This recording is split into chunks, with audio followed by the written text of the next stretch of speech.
6 months into his presidency, there's no denying Donald Trump's brought a very different way of governing to the White House. Like his TV reality shows, it's a drama that seems part scripted, part improvised, with Twitter the weapon of choice to get his thoughts across. But does the seeming madness have a reason? 6 months on, we're still wondering if he's got a grand plan. Investors who were promised a tax overhaul are wondering if he can deliver after the spectacular failure of his bid to repeal and replace Obamacare. On that score, what does he mean when he says, let Obamacare fail? Will there be, as Democrats contend, an active strategy to let the healthcare system collapse? And what to make of a president who 6 months on is yet to name an ambassador to Paris, to Kabul, many other foreign capitals, yet to fill top administration posts, who can carry out his policies. He's not the first U.S. president to play a lot of golf, but is this his way of, well, radical disengagement from public service, a reduction of the role of government, the likes of which Washington hasn't seen for decades? If so, how will that change the United States? Today in the France 24 debate, we're looking at the Trump approach to governing. We'll be joined from Los Angeles by KGO radio talk show host Ethan Behrman. From St. Louis, Missouri, Fox News contributor and Tea Party supporter Kevin Jackson. Welcome to the show. From New Haven, Connecticut, Yale University political scientist Miranda Yaver, who's written on government and bureaucracy in the United States. Thanks for joining us. Thank you. And from Boston, Harvard University historian Moshiach Temkin, who recently penned an opinion piece in the New York Times on why historians shouldn't be pundits. We'll ask you more about that in a moment. The France 24 debate on Facebook and on Twitter, the hashtag F24debate. When the votes weren't there Tuesday and the Senate's Obamacare repeal seemed once and for all dead in the water, here's what the 45th President of the United States had to say. Obamacare fail, it'll be a lot easier. And I think we're probably in that position where we'll just let Obamacare fail. We're not going to own it. I'm not going to own it. I can tell you the Republicans are not going to own it. We'll let Obamacare fail, and then the Democrats are going to come to us and they're going to say, how do we fix it? How do we fix it? We're let Obamacare fail. Now, let me begin with you, Ethan Behrman. How do you interpret that?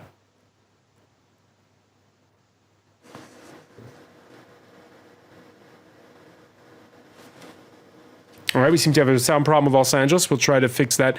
I'll turn it over to you. Kevin Jackson, when he says let Obamacare fail, does that mean actively let the healthcare system as it's been set up fail? No, there's a real misconception overseas. In fact, I was in Paris recently and talked to a few of the French, mostly Uber drivers, who felt that in America, if you were weren't in the healthcare system, that you didn't get treated. And the fact of the matter is no matter what happens to you, you could be a foreigner, you could be here illegally. If you end up in an American hospital, you get treated and the taxpayers get the bill. So when Donald Trump says let it fail, he's talking about for the millions of people that supposedly have gotten on to Obamacare, which quite frankly, it's all it's a misnomer. But what he's saying is the system as it's set up, which is losing exchanges. In other words, people don't have choices. In most states in America, in many of the states in America right now, the exchanges that were set up for Obamacare no longer exist. So he's saying, let it just play itself out, because we have a system that's in place. It is broken, but Obamacare is making it worse. And instead of trying to own it's the government's responsibility to enforce the mandate that most Americans have health insurance. So is he just going to not enforce that? Well, that was Barack Obama's policy when he was president. Donald Trump is saying, I don't believe in that policy. He's now the person in charge. And he's saying, and rightfully so, the Supreme Court unfairly ruled that we have to have that type of insurance. That in no time in American history have we ever been forced to do something like this. So now that it should fail because it never should have been passed. And what Obama— I just hear you. I hear nothing else. Just you. Okay, sorry about that. Technical issues there with the line with Los Angeles. We'll try to get that fixed. Miranda Yaver, how do you interpret it when Donald Trump says let Obamacare fail? So there are a couple of things that President Trump can do. So first of all, the instability that is induced in the healthcare market is already causing premiums to increase. There was a recent piece in Forbes, I believe today, that showed that insurers are already raising their premiums 15 to 25% because of the instability that President Trump is inducing. It is. But I didn't interrupt you. So you're going to do me the same courtesy right now. You don't have to interrupt me because I wasn't lying. So what he can do is he can choose to not enforce the mandate, and what the mandate does effectively is it draws healthier, younger people into the market to help insurers cover the costs of caring for older and sicker patients, because we no longer deny people for pre-existing conditions. The other thing that they can do is choose, not to enforce cost-sharing reductions for lower-income patients. So there are a couple of different things that this administration could do, because these are both aspects that rest within the executive branch as opposed to the legislative. The issue that the presidential administration is up against is that polling has shown that people will attribute the blame to this current administration and not to the Obama administration, and rightfully so, because the Obamacare is not in a death spiral, but they can induce enough uncertainty to make it less stable. And so President Obama did, when the election happened, they showed the polling of the Obamacare was kind of in the mid-40s. And there were a lot of people who were unsatisfied because there weren't enough options. Right now, polling is in the low 50s. And when you have that kind of popularity, coupled with the fact that they're going to be blaming President Trump more than President Obama, that's going to give them some concern about what this political win would mean as far as how things would look in 2018 and 2020. Ethan Behrman, can you hear us now from Los Angeles?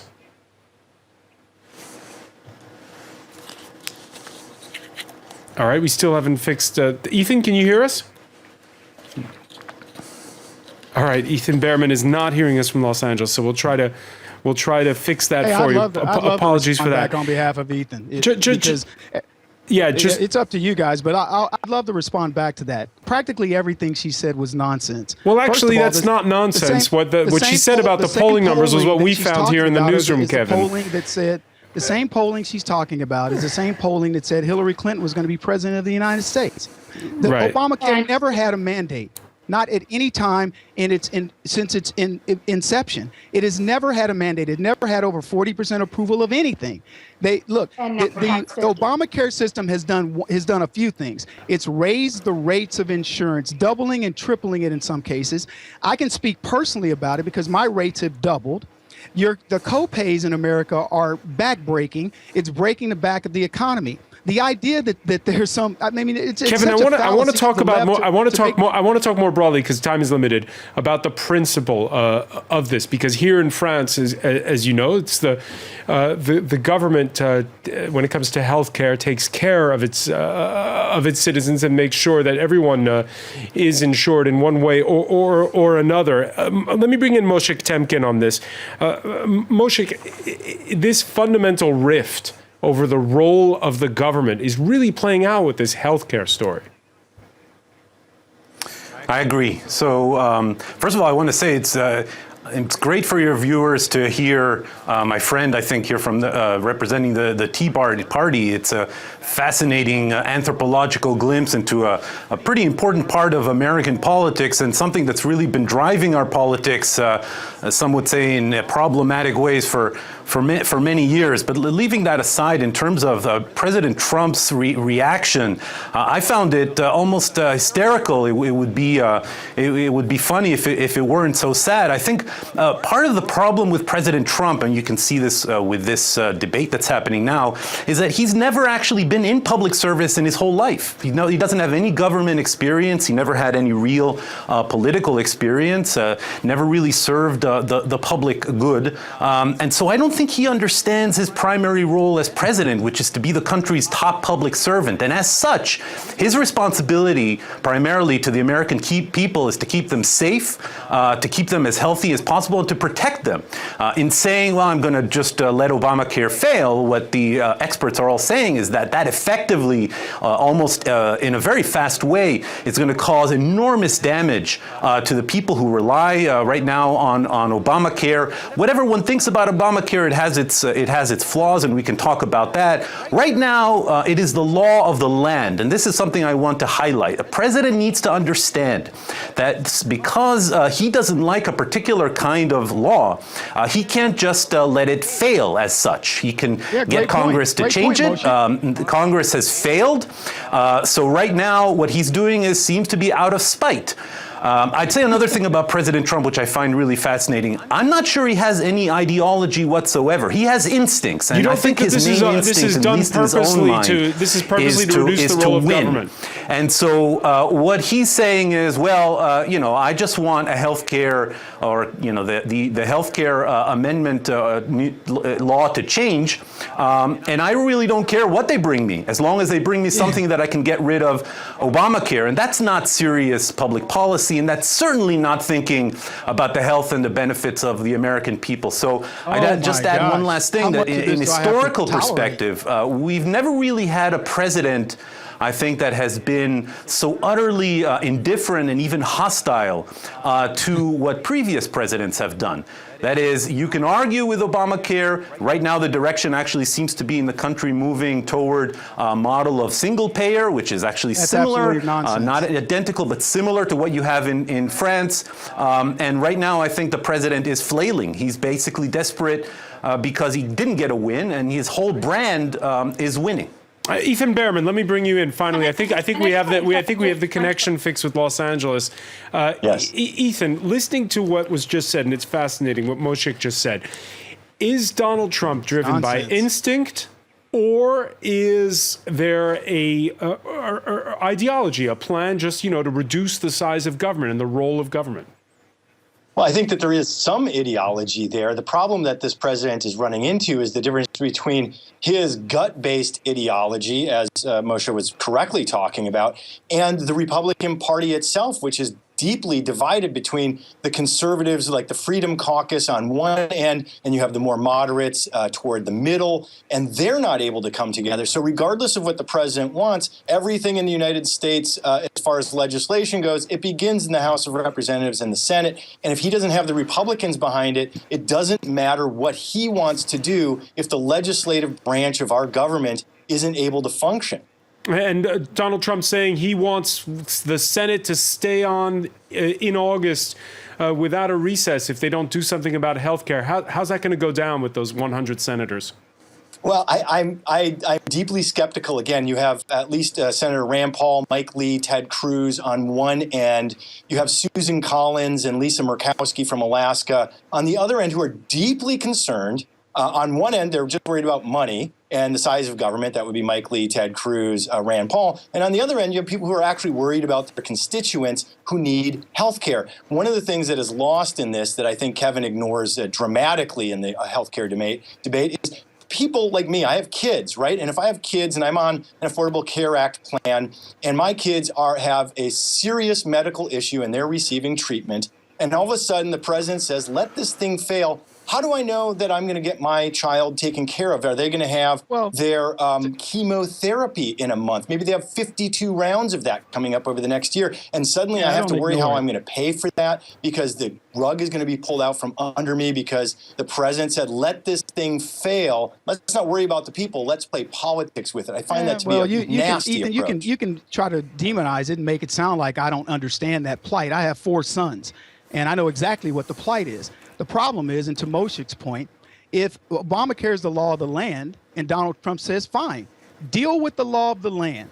It's failing. It's failing dramatically. And as far as to your point, Ethan, hang on one second. As far as to your point, But prior to that us having actually- this Obamacare debacle, we had insurance. I had better Didn't work. insurance By the way, the prior to high-risk pool in Obamacare. California and other states was never fully funded, and year after year, people who Good. were dependent on the high-risk pools were not funded and not able to be taken care of, which led to very long wait times, and people died because of it. That's why we needed that's California, though. this That's type not of a the system. nation. We actually really California's need in to its move own to the healthcare single payer plan. now, like the Overall, Bismarck model in the Germany. high schools All right, are one at a time. One at a time. Let me bring it over to you, Miranda. Yes. Yeah, can I also add something? Sure, Miranda first. Oh, no, I mean, I wanted to respond to a couple of those points. Yeah, first of all, absolutely correct that high-risk pools create a lot more problems than they're worth. And also block granting Medicaid is also shown to be incredibly unsuccessful. And one of the greatest points of contention within the Republican Party over the Obamacare repeal is the extent, the depth of Medicaid cuts that they're willing to accept. And to Moshi's point, I think that what we see this idea of Trump not being nearly as ideological as he is, wanting a political win. I think we saw that played out most most candidly in the House in the House effort, where initially, back in March, he actually wanted Paul Ryan to push for a vote even when they didn't have the votes, because he didn't want to see the House vote, the House fail to come to a vote. I think that he's really single-mindedly focused on the short-term gains, and I think that when you're willing to play politics with 22 million lives, you have to rethink whether you're willing to you can actually call yourself pro-life. All right, we have to take a very quick break. We'll be right back. Moshiach Temkin, I promise I'll get back to you as soon as we come back. Stay with us. You're watching the France 24 debate.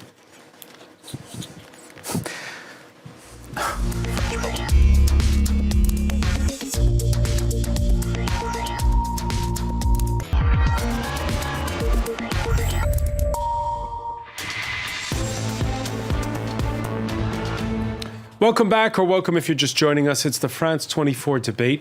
We're taking stock as we mark 6 months in office for Donald Trump on the way he's governing, whether it's instinct or ideology when it comes to his perception of what the state should be.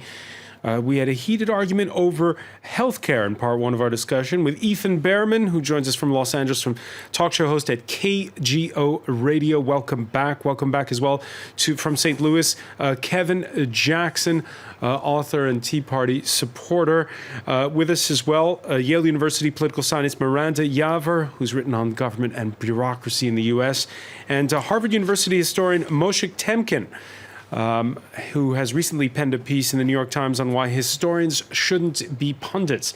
Among the reactions we've been getting on the hashtag F24debate, instead of playing with fire or fixing healthcare over lunch, Donald Trump could be filling the 367 nominations still vacant. Yes, on Tuesday, Trump nominated the former governor of Utah, Jon Huntsman, to be his new ambassador to Moscow, getting in under the 6-month mark with that nomination.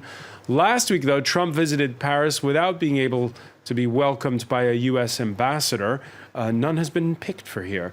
The Partnership for Public Service, along with CNN, have been tracking Trump nominations and find they're far off the pace of any of his recent predecessors. Trump has blamed the vacancies on the Democrats, and confirmations have indeed lagged. However, at the same time, those names to come out of the hat are slow in coming. Let me ask you, Moshiach Temkin, we've had other U.S. presidents, right, who've wanted to streamline government and reduce the size of it. In the case of Donald Trump, is this his way of making government smaller? I don't think Donald Trump has any love for government whatsoever. I don't think it's even a matter of reducing or not. I think he campaigned on hostility to government. He campaigned on almost hostility to any kind of previous model that we've had for governance in this country, and that appealed to many people. I will say, I'm going to try to connect the issue we talked about before, the healthcare debate, with what you just brought up. Since we're speaking, to a French audience, I'm sure many of your viewers are horrified at something which is a matter of principle. If you just take the the healthcare debate. I think anyone who's lived in France knows that although it has its flaws, the French healthcare system is very good. It's also much cheaper than the American system.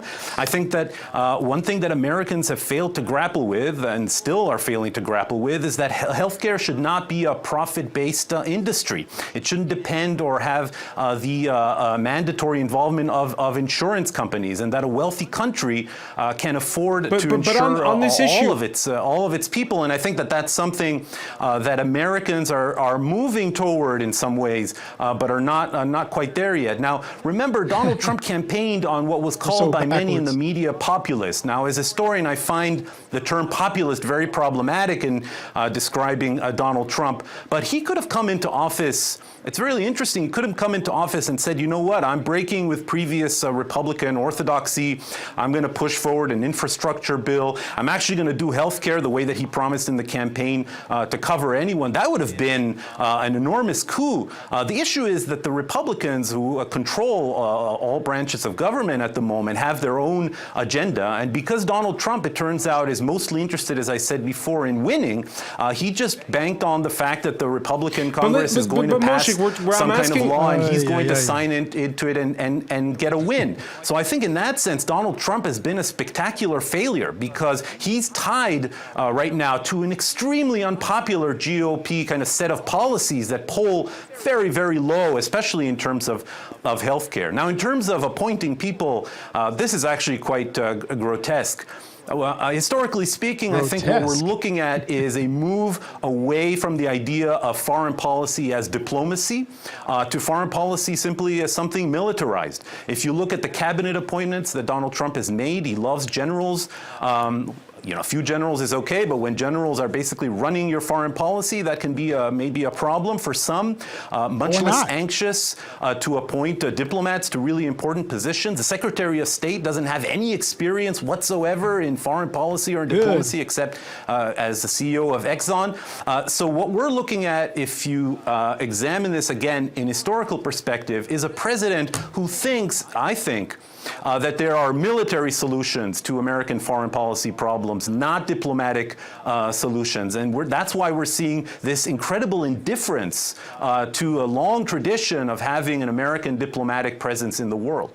Kevin Jackson, let me ask you, because when you have these vacancies right now in places like the State Department, like all of the big branches of government there that are run by the executive branch, isn't it in Donald Trump's interest to name senior people so that he can have people to carry out his policies? Why are these nominations not coming? There's just so many things to talk about here. So let's cover. I'll answer that question first, but I want to backtrack like Moshiach did on a couple of things. So first of all, let me say to Miranda, she said 22 people are going to get kicked off. 22 million people will be kicked off of Obamacare. Well, there are only 10 million people signed up. So I'd like to know where that math came from. And Moshiach makes a lot of assumptions about Donald Trump that, quite frankly, are blatantly wrong.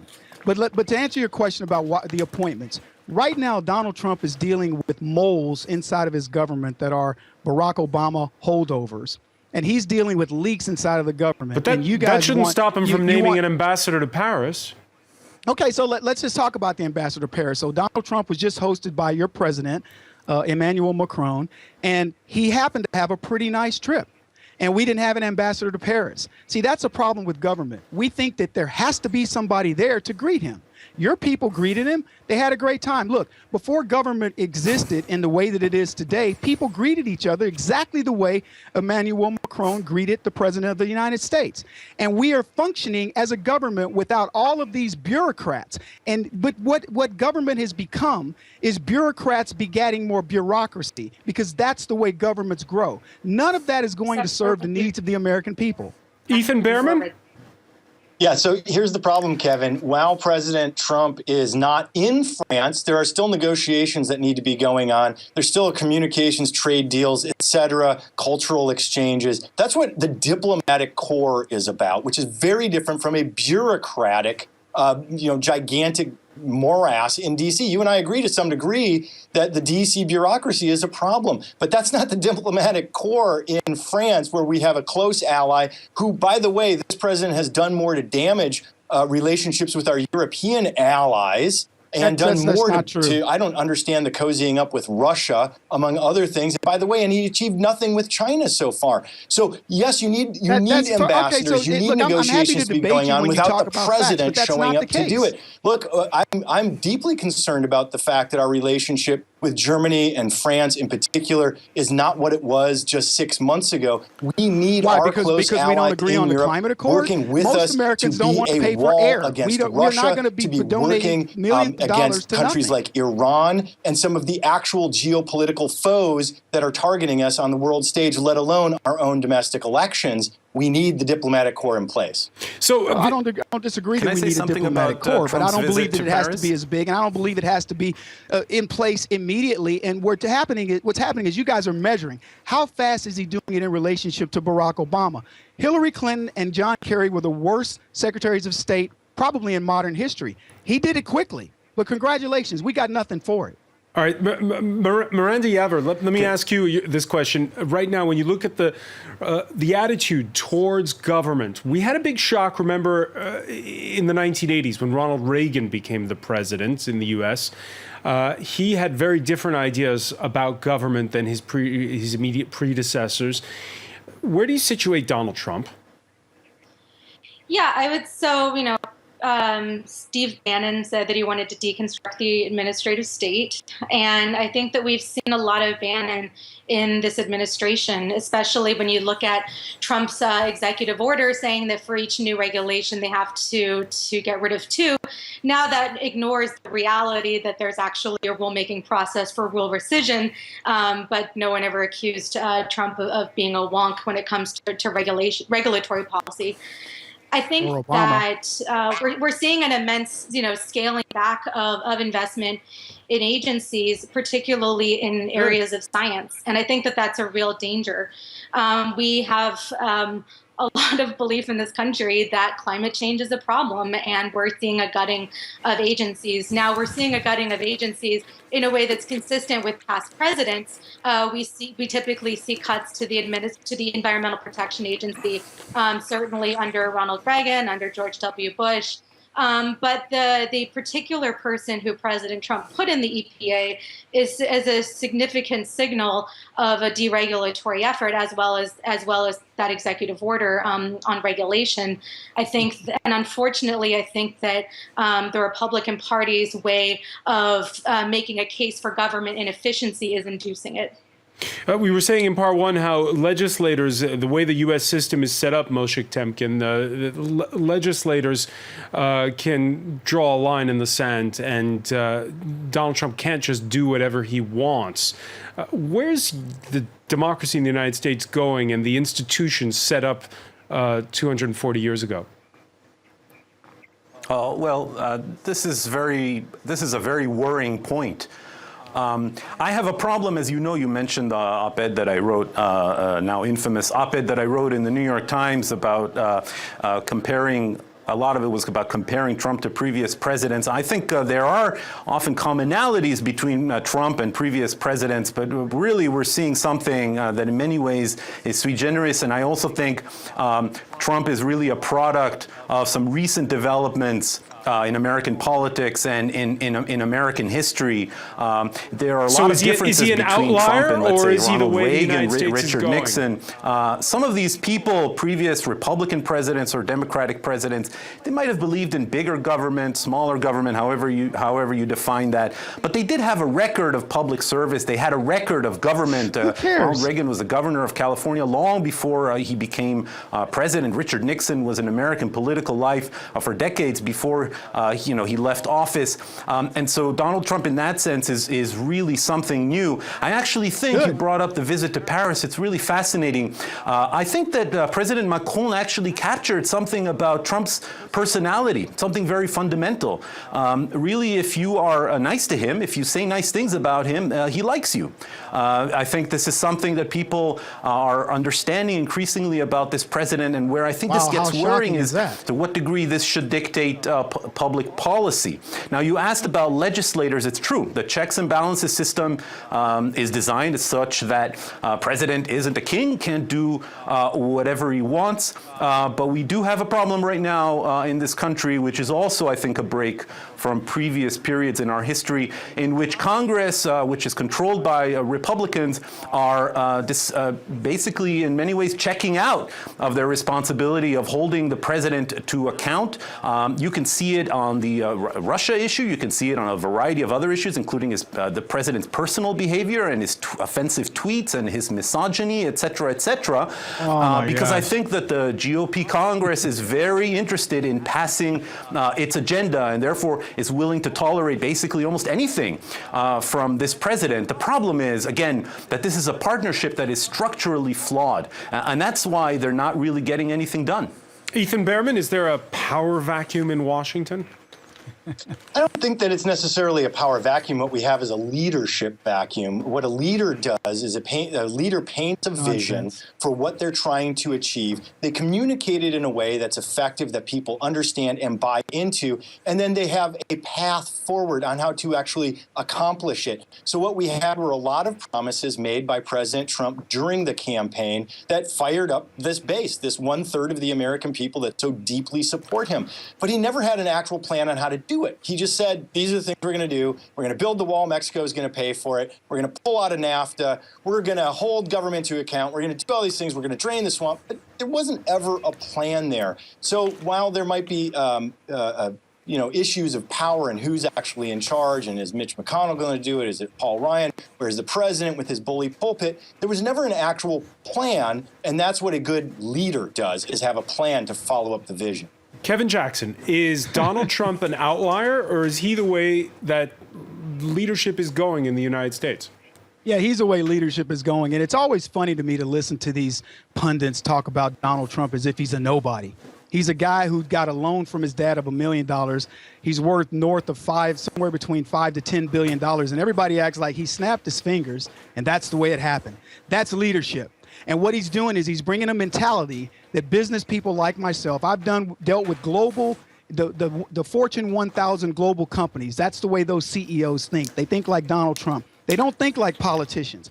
Politicians don't have the best interests of people at heart. They have their own self-interest at heart. Donald Trump has been more transparent. He's used Twitter to tell you his plans across the board. And what's interesting about the people on this particular debate is they all seem to think that Donald Trump in 6 months should have moved the oceans. That's not what his job is. His job is to set the tone. But and that's exactly Kevin, what he's done. He promised on his first day Obamacare would be repealed. In his first 100 days, he was going to get 28 different things done, of which 2 got done. So, Kevin, you know what? You can tell me what's getting done, but I'm dealing with it right now. What's getting done? And look, let me tell you, the first thing Donald Trump did that separated him from Barack Obama was he said, "I will save Carrier," and Barack Obama said Donald Trump needed a magic wand. But he didn't. And if you read the hang on a second, Donald Trump saved the jobs at Carrier, and he set the tone for the global 1,000 as to how we were going to do business in America and deal with our economy. And everybody's sitting here acting as if he doesn't have a plan. He will use the U.S. economy to thwart wars,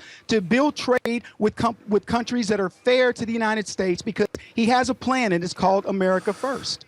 Miranda Yavor, let me ask you, because it seems as though we see the polling numbers that show that in areas that voted for Donald Trump, his style is being questioned, but his policy stances are still supported. This sort of talking at cross purposes in the United States, it seems as though it's not going to change anytime soon. Yeah, so I would say a couple of things about that. One of them being that it isn't universally true that his policies remain successful. In fact, there was just an NBC poll that showed that there was only 12% support for the Obamacare repeal, or the Republican version of it, in Trump counties. So there's a significant wavering on the healthcare issue. But it is true that President Trump maintains a tremendous amount of Republican support. Now, that's not unusual. In fact, even in midterm elections, such as 2010 or 2006, where we see a huge partisan turnover in Congress, we still see a lot of partisan support within that party for the president. So do you agree with Kevin that it's that he's not an outlier, but something significant here that he represents? Oh, I think that President Trump. I think that President Trump is an outlier in the sense that the degree of,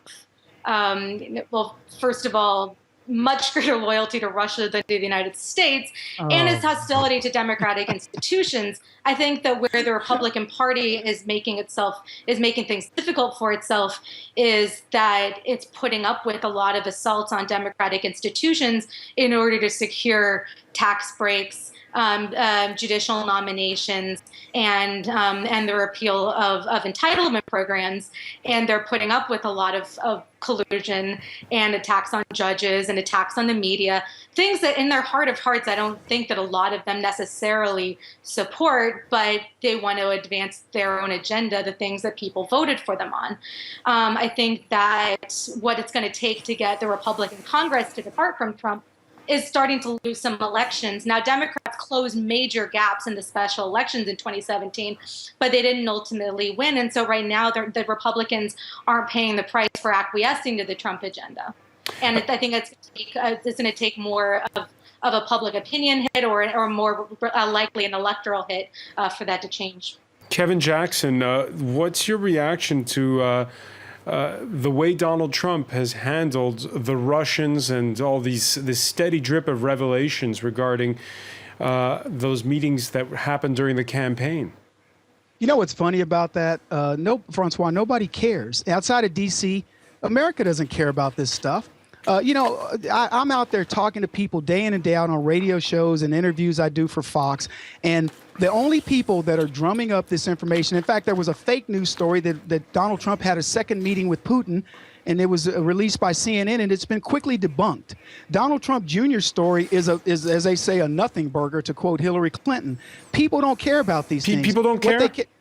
No, they don't. I'm telling you. Ethan Behrman, your listeners at KGO Radio, do they care?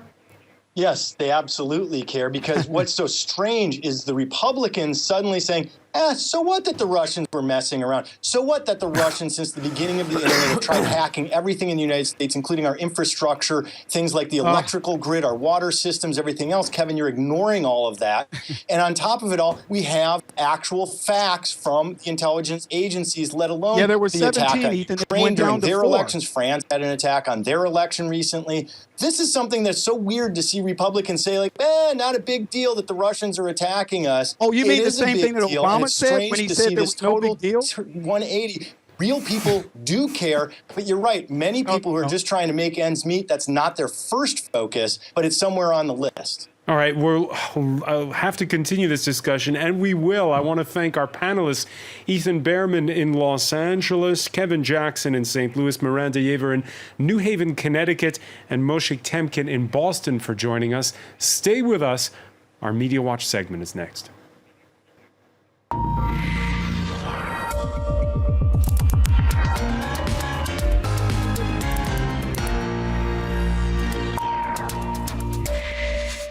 Let me say hello to James Creedon. Hi, Francois. 4-year terms. Yes. This is the first 6 months.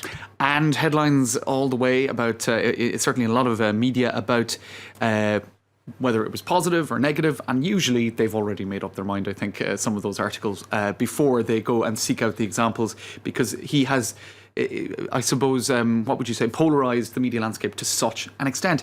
The Guardian here, 6 ways Trump is dismantling the US after 6 months in office, and they go through health care, foreign policy, etc., all of the different changes that have been set in motion. And here in the Dallas News, which is conservative, let's outline Trump's achievements during his first 6 months in office. So it seems the focus seems to be different depending on what media source you go to.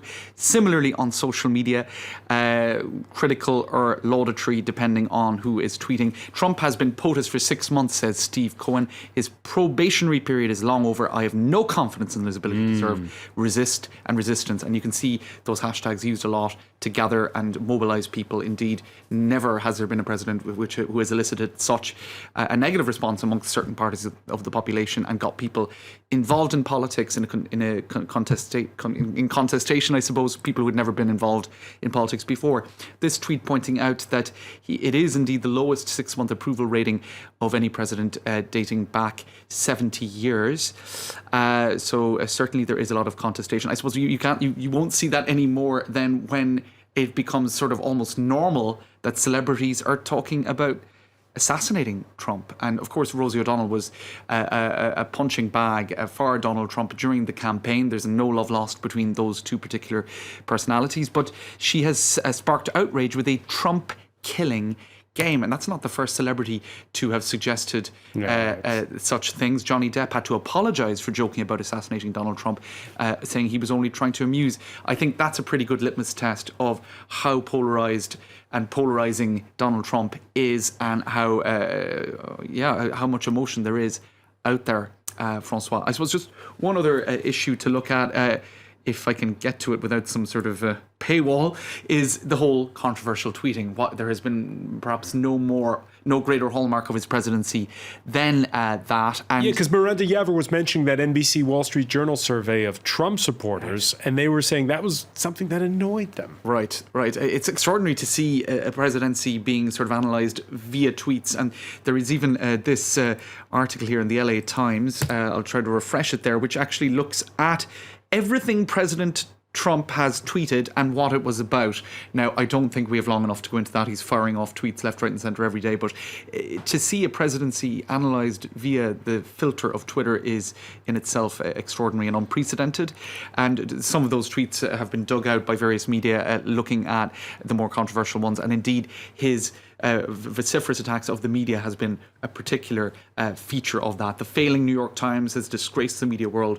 Got me wrong for 2 solid years. Should we change the liberal laws? So tweets like this that just became huge controversies because they would suggest clamping down on freedom of speech.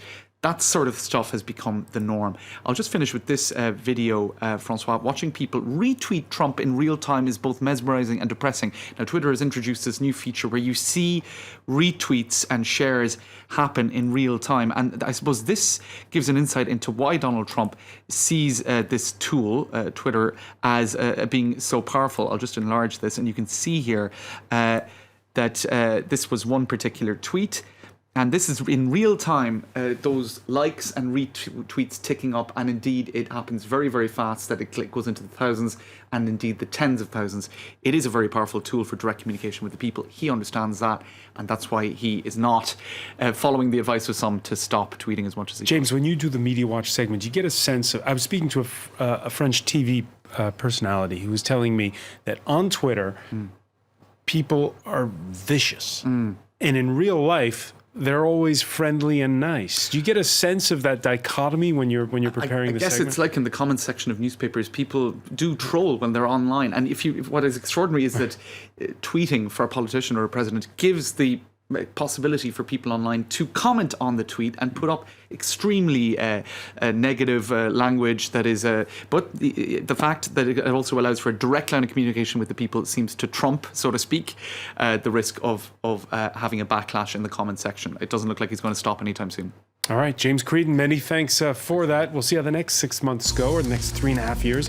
Stay with us. There's more to come here on France 24. Thanks for joining us.